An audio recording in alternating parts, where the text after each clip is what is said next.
Oh, you may say that I'm old. Yes, I think 88 can qualify as to be old one way or another. One can't duck it.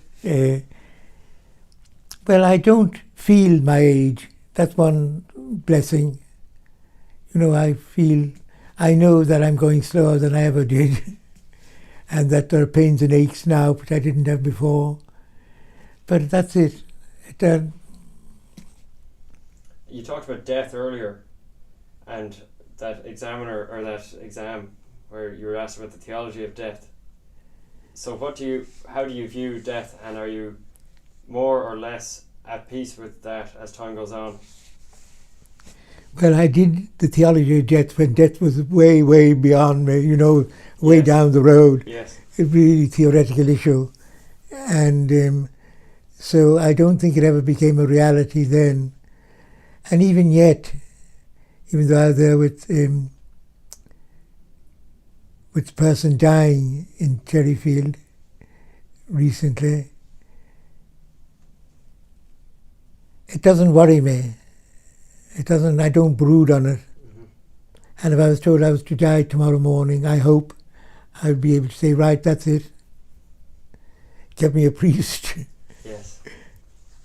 Yes. You've always seemed, I haven't known you very well, but I've read bits about you and I always hear you've always seemed pretty upbeat, and that doesn't seem to have changed. Would you agree with that you've always been a pretty happy person? Well, I believe so, yes, I think so. Upbeat, it's a nice word. And why do you think that is? Did you have a happy childhood and good parent, or why or is it just by chance you were born that way?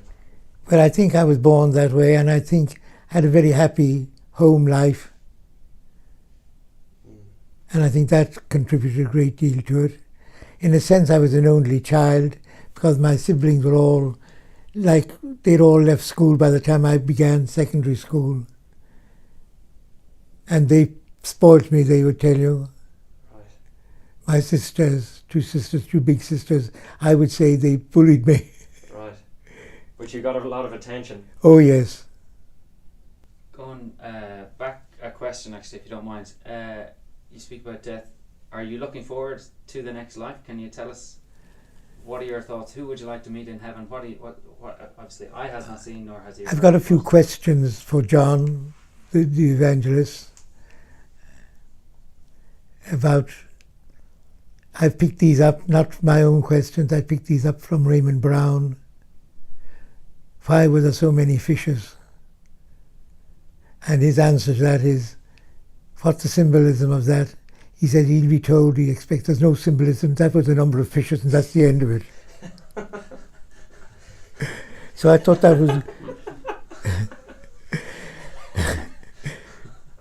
So symbolism wasn't foremost in his mind. That's funny. Yeah. Speaking of that, sorry, go ahead, sorry. No, he's a person, I think, who's influenced me enormously, Raymond D. Brown. I did theology, and I thought I did reasonably well. I thought I knew a bit of scripture, and I'd come out of it reasonably well. And then I read a book of Brown 20 years after theology. I realised I hadn't really studied scriptural theology at all. And I've made myself a type of disciple of Brown. And I've picked up these oddities of his as well.